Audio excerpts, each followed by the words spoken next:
ప్రజాబలం ఉండాలి, గుండె ధైర్యం ఉండాలి, ధనబలం ఉంటే ప్రదర్శించుకోండి అవసరమైన కాడ.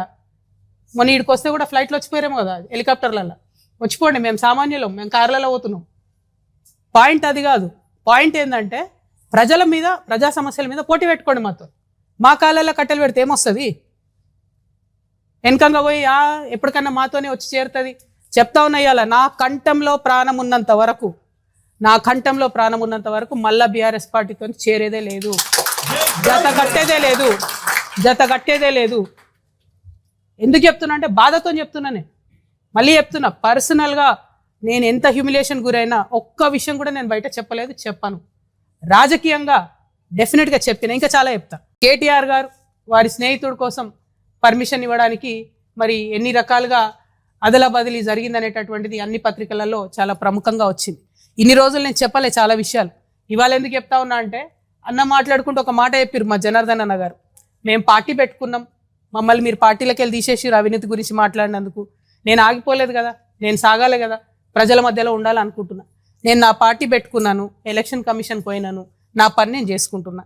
సంవత్సరన్నర కాలంగా ఒక 6 నెలలు, ఫస్ట్ 6 నెలలు చెప్పాలి ప్రజలకు కాబట్టి మీ గురించి చెప్పి వదిలేసి తర్వాత నేను ప్రజా సమస్యలు మాట్లాడుకుంటూ వెళ్తున్నా.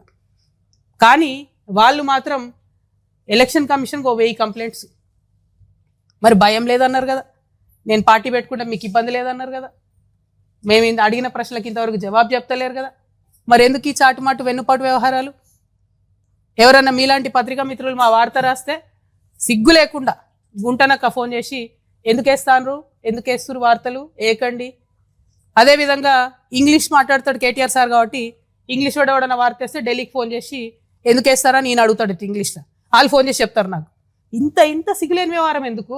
ఒక ఆడబిడ్డగా నేను చాలా ధైర్యంగా ప్రజల మధ్యలో ఉంటాను, నేను వెళ్తున్నా.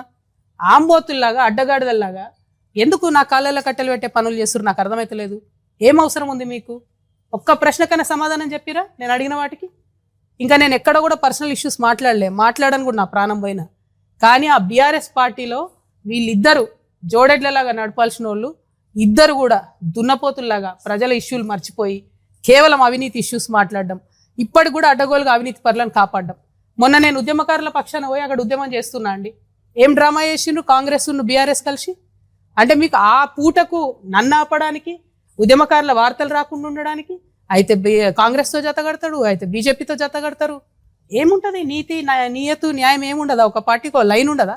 పోయి అక్కడ డ్రామా, ఆయన గుంటనక్క కింద పడ్డాడట, ఈయన పోయి ఆయనను పరామర్శించిండట. ఏడ కింద పడ్డాడో ఏమైందో అసలు ఎంత విచిత్రం అంటే ఆ రోజంతా మీరు చూస్తే ప్రతి ఒక్కరికి ఫోన్లు చేసి మీరు ఉద్యమకారుల వార్తలు వేయొద్దు. ఎందుకు వేయొద్దు? వచ్చేదా తెలంగాణ ఉద్యమకారులు లేకపోతే? మీరు మాట్లాడతలేరు. నేను ఒత్తిడి తెస్తున్నా కాంగ్రెస్ ప్రభుత్వం మీద, ఉద్యమకారులకు ఇచ్చిన మాట చేయాలని. మీకేం ప్రాబ్లము? మీరెందుకు అడ్డుపడతారు?